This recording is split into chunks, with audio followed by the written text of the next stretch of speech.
Orang tua harus punya kebiasaan mengingatkan anaknya supaya menjaga sholat. Nah, karena di situ ahla itu menunjuk pada setiap personnya. Kan keluarga itu ada 4 dalam bahasa Arab.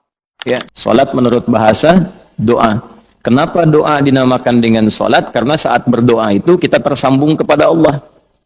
Karena itu kalau ingin cepat dikabulkan doanya, maka antara lisan dengan hati mesti nyambung. Jangan lisannya baca A, hatinya ke B. Ya kan? Doanya minta lulus ujian, tapi hatinya berpikir kredit cicilan, kan repot tuh. Nah, jadi mesti nyambung. Oleh karena itu, dalam sholat dilatih tersambung dulu, sehingga seluruh bacaan terkoneksi, doanya terkabul. Itu yang menjadikan seluruh nabi dan rasul itu diperintahkan sholat, dan dalam sholat mereka berdoa. Nabi Zakaria kan dikabulkan doanya saat sholat. Hunalika da'a Zakaria rabbah qala rabbi habli min ladunka dzurriyyatan thayyibah innaka sami'ud du'a fanadathu al-malaikatu wa huwa qa'imun yusalli fil mihrab anna Allah yubashshiruka bi Yahya. Quran surah ketiga Ali Imran ayat 38 sampai 39. Ya, Nabi Musa itu saat menerima awal wahyu diperintahkan mengadu pada Allahnya lewat salat. Quran surah 20 ayat 14. Innani anallahu la ilaha illa ana fa'budni wa aqimis salata lidzikri. Nabi Isa itu baru lahir, perintah pertamanya itu salat. Ya, Quran surah ke-19 itu Maryam ayat 31 sampai dengan 33 itu. Wa ja'alani mubarakan aina ma kuntu wa awsani bis shalah. Nabi Ismail alaihissalam sampai mewasiatkan pada keluarganya supaya konsisten sholat agar terus terkoneksi dengan Allah.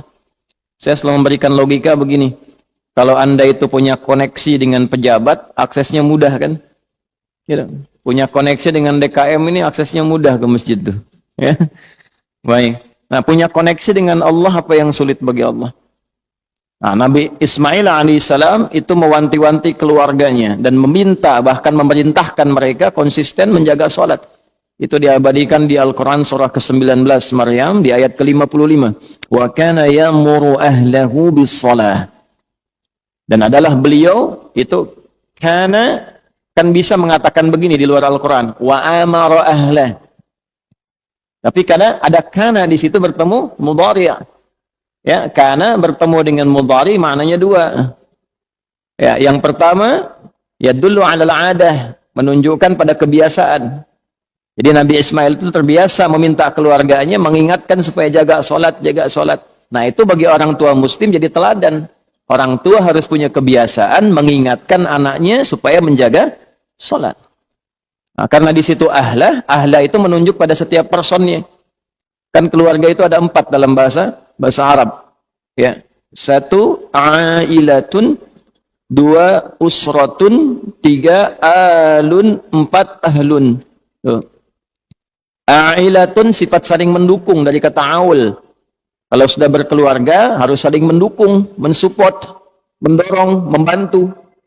Nah, jangan bertikai di lingkungan keluarga. Karena itu pertentangan, perselisihan, permusuhan di lingkungan keluarga itu diantara yang paling tidak disukai oleh Allah dan Rasulnya. Ya, silaturahim itu kan ayat keluarga di An-Nisa ayat pertama yang sering disatukan dalam 3 ayat kan dalam kesempatan Jumat itu. Ali Imran itu, kemudian An-Nisa, satu lagi di surat yang ke-33 Al-Ahzab di penghujungnya, kan?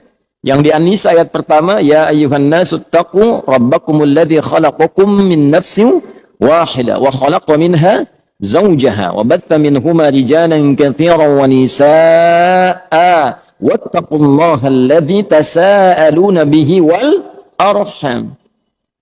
Ah, jadi dan ulul arham itu kan yang pertama keluarga inti. Menyambungkan arham, menyambungkan silah. Ya, terkoneksi dengan kuat di antara bagian keluarga itu bagian dari ketakwaan. Mafhum mukhalafahnya apa? Ya, mafhum mukhalafahnya, pengertian terbaliknya, memutus rahim, memutus hubungan kekeluargaan itu termasuk dari penyimpangan terhadap nilai takwa. Nah, itu mesti hati-hati. Karena itu wasiat para nabi itu sebelum meninggal itu menyatukan keluarganya dulu, bukan dalam masalah harta. Awas, hati-hati itu. Ya, ada 3 dosa bertumpuk diantaranya pada orang-orang yang rebutan warisan sampai tercerai-berai. Itu pelanggarannya 3 dan termasuk pada kategori dosa besar itu. Ya, rebutan warisan sampai bertengkar sampai memutus hubungan silaturahim. Karena itu orang tua dalam hidup satukan, ingatkan sholat, bahkan sebelum meninggal harus dipastikan itu. Ya, itu ada di Al-Quran surah kedua Al-Baqarah di ayat 132. Am kuntum syuhada'a idh hadara Ya'qub al-maut idh qala li banihi ma ta'buduna min ba'di qalu na'budu ilahaka wa ilaha abaika Ibrahim wa Ismail wa Ishaq ilahu wahida wa nahnu lahu muslimun. Apakah kalian pernah dengar kisah, pernah tahu tentang cerita bagaimana Nabi Ya'qub itu menjelang wafatnya beliau kumpulkan anak-anaknya, keluarga besarnya. Kalau besok lusa bapak meninggal, iman kalian bagaimana? Salat kalian bagaimana? Jangan khawatir, kami akan konsisten menjaga tauhid iman kami, menyembah Allah ya seperti generasi bapak dan kakek moyang kita itu menjaga itu semua.